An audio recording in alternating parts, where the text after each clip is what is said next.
Hello students, इस lecture में हम डिस्कस करेंगे लोकलाइज्ड एंड डीलोकलाइज्ड बॉन्ड्स के बारे में। लोकलाइज्ड का मतलब होता है फिक्स्ड, वो बॉन्ड जो अपनी पोजीशन पे फिक्स रहेगा, ठीक है, फिक्स्ड बॉन्ड। और डीलोकलाइज्ड का मतलब विच इज़ नॉट फिक्स्ड, जो फिक्स नहीं होगा। एक्चुअली में क्या है यहाँ पे बॉन्ड, हम बात तो बॉन्ड की कर रहे हैं but it is related to movement of electrons, movement of electrons. तो लोकलाइज्ड बॉन्ड वो होंगे जिसके अंदर जो हमारे इलेक्ट्रॉन्स हैं, जो वो बॉन्ड बना रहे हैं दो एटम्स के बीच में, सपोज ए और बी के बीच में, तो जो इलेक्ट्रॉन्स हमारे इन दो एटम्स के बीच में ही अगर अपना ज़्यादातर टाइम बिताएंगे या इन दो एटम्स के बीच में प्रेजेंट रहेंगे, उस बॉन्ड को हम क्या बोलेंगे, लोकलाइज्ड बॉन्ड। और अगर कोई ऐसा केस आता है जब वो जो दो एटम्स के बीच में जब बॉन्ड बन रहा है, वो इलेक्ट्रॉन्स अगर एडजेसेंट एटम पे भी जा रहे हैं, मूव कर रहे हैं, तो उसको हम बोल लेंगे डीलोकलाइज्ड बॉन्ड। ठीक है, इसको समझते हैं डिटेल में। पहले हम एग्जांपल लेते हैं लोकलाइज्ड बॉन्ड्स का। लोकलाइज्ड बॉन्ड्स को एक्सप्लेन करते हैं। लोकलाइज्ड बॉन्ड कैसे होगा, इसके लिए हम कंसीडर करते हैं example formation of hydrogen molecule, H2 molecule. H2 molecule कैसे बनेगा, जब एक H हाइड्रोजन एटम दूसरे हाइड्रोजन एटम से कंबाइन करेगा तो हमारे पास क्या बन जाएगा, H2 हाइड्रोजन मॉलिक्यूल। ठीक है, ये तो सिंपल हो गया, एक इलेक्ट्रॉन इसका और एक इसका, तो ये शेयरिंग करके क्या बना देंगे, ऐसे एक बॉन्ड बना देंगे, केमिकल बॉन्ड। ठीक है, और ये क्या बन जाएगा, मॉलिक्यूल। लेकिन अगर हम देखें in terms of orbital overlap, अगर इस कंसेप्ट को देखें ऑर्बिटल ओवरलैप, तो क्या हो रहा है इसके अंदर, देखो हाइड्रोजन के पास क्या है, 1s ऑर्बिटल, इस हाइड्रोजन के पास भी क्या है, 1s ऑर्बिटल। ठीक है, ये बीच में न्यूक्लियस दिखाया मैंने। तो ये क्या होगा, जब ये कंबाइन होंगे तो हमारे पास क्या बनेगा, हमारे पास इस तरह से नए एक मोलिकुलर ऑर्बिटल बन जाएगा। ठीक है, इस तरह से ये दो न्यूक्लियस और ये क्या है, जो इलेक्ट्रॉन्स होंगे वो कहाँ होंगे, इन दोनों के बीच में। ठीक है, तो जो कंसंट्रेशन है इलेक्ट्रॉन्स की वो कहाँ पे होगी, दोनों न्यूक्लियस के बीच में। ठीक है, ये क्या बन गया, मॉलिक्यूल बन गया। ये 1s क्या है, these are the atomic orbitals, और ये क्या है हमारे पास, मॉलिक्यूलर ऑर्बिटल। तो ये जो बॉन्ड बन गया हमारे पास, इसको हम बोल लेंगे लोकलाइज्ड बॉन्ड, क्योंकि जो हमारे इलेक्ट्रॉन्स हैं यहाँ पे, ये जो अपना टाइम है जो इन दो न्यूक्लियाई के बीच में ही स्पेंड करेंगे। ठीक है, तो इसको हम बोल लेंगे this is called localised bond या फिर लोकलाइज्ड इलेक्ट्रॉन्स। एक्चुअली में क्या होता है, लोकलाइजेशन इलेक्ट्रॉन्स की होती है और हम बॉन्ड्स को भी क्या बोल देते हैं, लोकलाइज्ड बॉन्ड।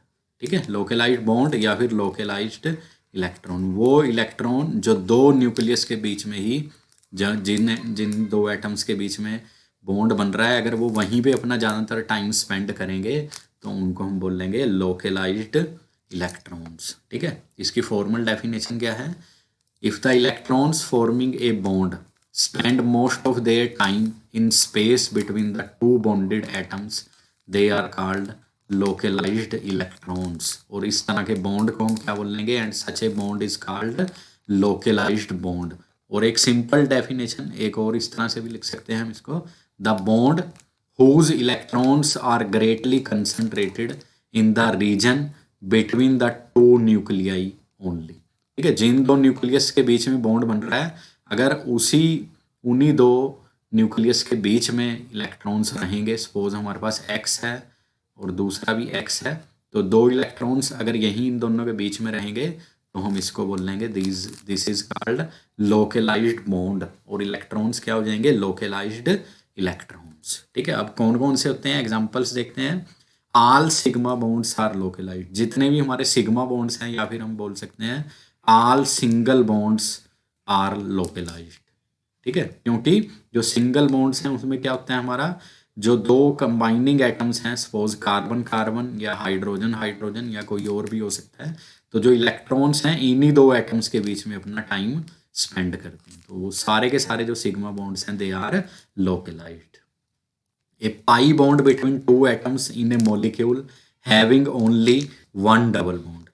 पाई बॉन्ड अब हमारा क्या होता है, जब भी हमारे पास इस तरह से डबल बॉन्ड होगा तो एक बॉन्ड ये हमारा सिग्मा होगा और दूसरा पाई होगा। तो पाई बॉन्ड भी हमारा लोकलाइज्ड भी हो सकता है और डीलोकलाइज्ड भी। ठीक है, डीलोकलाइजेशन हम बाद में डिस्कस करेंगे, लेकिन पहले हम बता रहे हैं लोकलाइजेशन।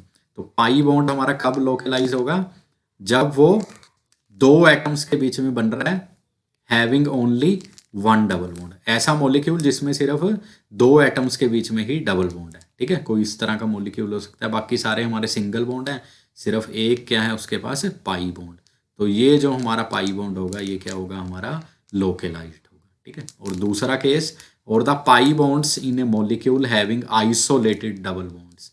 आइसोलेटेड का मतलब जो दूर दूर होंगे, जिनमें दो या तीन सिंगल बॉन्ड्स का गैप होगा। ठीक है, इस तरह की अगर कोई स्ट्रक्चर आ रही है, या फिर इससे आगे अगर एक और छोड़ के आ जाता, ठीक है, तो वो सारे के सारे बॉन्ड्स हमारे क्या होंगे? जितने भी पाई बॉन्ड्स होंगे, आइसोलेटेड पाई बॉन्ड्स अगर हैं मॉलिक्यूल के अंदर, तो वो सारे के सारे किस कैटेगरी में आएंगे? Localised bonds. ठीक है, ये था कंसेप्ट ऑफ लोकलाइज। अब हम डिस्कस करते हैं डी लोकलाइज्ड बॉन्ड्स के बारे में। डी लोकलाइज्ड बॉन्ड्स, इसके लिए हम एक सिस्टम लेते हैं having alternate double and single bonds. ऐसा सिस्टम जिसमें अल्टरनेट पोजीशन पे डबल एंड सिंगल बॉन्ड्स हैं, इस सिस्टम को हम बोलते हैं, it is called conjugated system. ठीक है, कंजुगेटेड सिस्टम। सिंपल एग्जांपल है 1,3 ब्यूटाडाइन। 1,3 ब्यूटाडाइन हम कैसे लिखते हैं? CH2 double bond CH single bond CH double bond CH2। एक छोड़ के डबल बॉन्ड, पहले डबल बॉन्ड फिर सिंगल फिर डबल, एक छोड़ के डबल बॉन्ड आ रहा है, तो इस सिस्टम को हम बोलते हैं कंजुगेटेड सिस्टम। ठीक है, इसके पास है 1 2 3 4 चार कार्बन एटम है, और इसके अंदर जो चारों कार्बन एटम्स हैं उनकी हाइब्रिडाइजेशन है sp2। ठीक है, sp2 क्योंकि डबल बॉन्डेड से जुड़ा हुआ है। अगर सिंगल CC सिंगल बॉन्ड होगा तो sp3 hybridisation, C double bond C है तो sp2, अगर C ट्रिपल बॉन्ड C है तो sp हाइब्रिडाइजेशन। ठीक है, तो इस केस में जो चारों कार्बन एटम्स हैं दे आर sp2 हाइब्रिडाइज्ड। ठीक है, दैट मीन्स जो हाइब्रिड ऑर्बिटल्स हैं वो हमारे यूज हो रहे हैं सिग्मा बॉन्ड्स बनाने के लिए, और हर कार्बन के पास क्या है? Unhybridised p orbital. ठीक है, उसको हम कैसे दिखाते हैं? अभी इस तरह से रिप्रेजेंट करेंगे, अनहाइब्रिडाइज्ड p ऑर्बिटल। और ये p ऑर्बिटल क्या करेगा? इट विल ओवरलैप, ये ओवरलैप करेंगे और क्या बनाएंगे? पाई बॉन्ड्स बनाएंगे। ठीक है, तो ये दो पॉसिबिलिटीज हैं, अगर हम नंबरिंग दे दें 1 2 3 और 4, या तो 1 2 के साथ करेगा ओवरलैप, या 3 4 के साथ। और सेकंड पॉसिबिलिटी ये भी हो सकती है कि जो हमारा सेकंड कार्बन है वो थर्ड के साथ ओवरलैप कर जाए, इस तरह से। ठीक है, इसका क्या मतलब हो गया? इसका मतलब जो हमारा सेकंड कार्बन है इसके इलेक्ट्रॉन्स हमारे 1 के साथ भी शेयर हो सकते हैं, या फिर 3 के साथ भी। इसी तरह से जो थर्ड कार्बन है इसके सेकंड के साथ शेयर हो सकते हैं, या फिर 4 के साथ। दैट मीन्स जो इनके इलेक्ट्रॉन्स हैं ये क्या है? They will show movement. ठीक है, ये मूवमेंट शो करेंगे, आइदर किसी भी डायरेक्शन में वो जा सकते हैं, लेफ्ट साइड भी वो मूव कर सकते हैं और राइट साइड भी। ठीक है, तो इस तरह के जो इलेक्ट्रॉन्स होंगे हमारे वो क्या होंगे? These are called delocalised electrons. ठीक है, और जो बॉन्ड बन जाएंगे वो हम उसको हम क्या नाम दे देंगे? Delocalised bonds. ठीक है, और इस प्रोसेस को हम बोलते हैं डी लोकलाइजेशन। D localisation. ठीक है, और जो मॉलिक्यूल है हमने इसको रिप्रेजेंट कर दिया, मैं दोबारा से शो करके दिखाता हूँ आपको। इस तरह से रिप्रेजेंट कर सकते हैं मॉलिक्यूल को। अगर हमने दोबारा उसको दिखाना है ओवरलैप को, तो ये सभी कार्बन एटम्स पे स्प्रेड हो जाएगा इस तरह से। ठीक है, जो इलेक्ट्रॉन्स हैं हमारे कन्फाइन नहीं रहेंगे एक ही जगह पे, ये सभी हमारे कार्बन्स पे मूव कर पाएंगे। ठीक है, तो इनको हम बोलते हैं डी लोकलाइज्ड इलेक्ट्रॉन्स और डी लोकलाइजेशन ऑफ बॉन्ड्स। अब हम फॉर्मल डेफिनेशन देख लेते हैं डी लोकलाइज्ड इलेक्ट्रॉन्स की और डी लोकलाइज्ड बॉन्ड्स की। If the electrons forming a covalent bond are not confined to the space between the two bonded atoms, they are called delocalized electrons. अगर हमारे electrons जो covalent bond बना रहे हैं दो एटम्स के बीच में, अगर वो उनके बीच में ना रह के कहीं और भी मूव कर सकते हैं तो हम उनको बोलते हैं डी लोकेलाइज्ड इलेक्ट्रॉन्स, और जो बॉन्ड बनेगा उसको बोल लेंगे डी लोकेलाइज्ड बॉन्ड। या सिंपली हम बोल सकते हैं डी लोकेलाइज्ड बॉन्ड को डिफाइन कर सकते हैं the bond whose electrons are spread over the nuclei of more than 2 atoms. ठीक है, 2 एटम से ज़्यादा अगर वो मूव कर सकते हैं न्यूक्लियस के ऊपर, 2 एटम से ज़्यादा के न्यूक्लियाई के ऊपर, तो हम उनको बोलते हैं these are called delocalized electrons, या फिर बॉन्ड को बोल देंगे डी लोकेलाइज्ड बॉन्ड। ठीक है, एक और एग्जांपल देखते हैं डी लोकेलाइजेशन का, बहुत ही इंपॉर्टेंट एग्जांपल बेंजीन का केस। ठीक है, बेंजीन को हम डिस्कस करते हैं। बेंजीन रिंग हम सबको पता है, बेंजीन के अंदर जो कार्बन एटम्स हैं हमारे जितने भी, दे आर sp2 हाइब्रिडाइज्ड। ठीक है, sp2 हाइब्रिडाइजेशन है तो हम 2 बेंजीन रिंग बना लेते हैं। ठीक है, 2 बनाने का अभी कारण बताएंगे आपको क्यों बनाए हैं 2। इस तरह से 2 बेंजीन, हमने पहले कार्बन स्केलेटन बना लिया, हाइड्रोजन सभी एक एक हाइड्रोजन से जुड़े हुए हैं। ठीक है, कार्बन की हाइब्रिडाइजेशन है sp2, और हर कार्बन के पास क्या है, वेकेंट p ऑर्बिटल है। ठीक है, उसको हम ऐसे दिखा देते हैं, वेकेंट ऑर्बिटल। तो हर कार्बन हमारा क्या बना रहा है, जो sp2 हाइब्रिडाइज्ड ऑर्बिटल्स हैं वो यूज़ हो रहे हैं इन the formation of 3 sigma bonds. ठीक है, एडजेसेंट कार्बन के साथ सिंगल बॉन्ड और हाइड्रोजन के साथ। तो जो हमारे हाइब्रिड ऑर्बिटल्स हैं वो तो यूज़ हो गए इन the formation of sigma bonds. तो अब जो वेकेंट हमारे पास p ऑर्बिटल्स हैं वो क्या करेंगे, वो बनाएंगे हमारे पाई बॉन्ड्स। ठीक है, वो कहाँ यूज़ होंगे, they are used in the formation of pi bonds. वो कैसे हो सकती है ओवरलैप, 2 पॉसिबिलिटीज़ हैं। अगर हम इनको नंबर दे दें फर्स्ट और सेकंड स्ट्रक्चर को। ठीक है, तो फर्स्ट में क्या हुआ देखो, अगर हम कार्बन्स को भी नंबरिंग दे दें 1 2 3 4 5 6, 1 2 3 4 5 एंड 6। तो फर्स्ट में 1 और 2 के बीच में ओवरलैप हो गया, 3 और 4 के बीच में ओवरलैप हो गया, 5 और 6 कार्बन के बीच में ओवरलैप हो गया।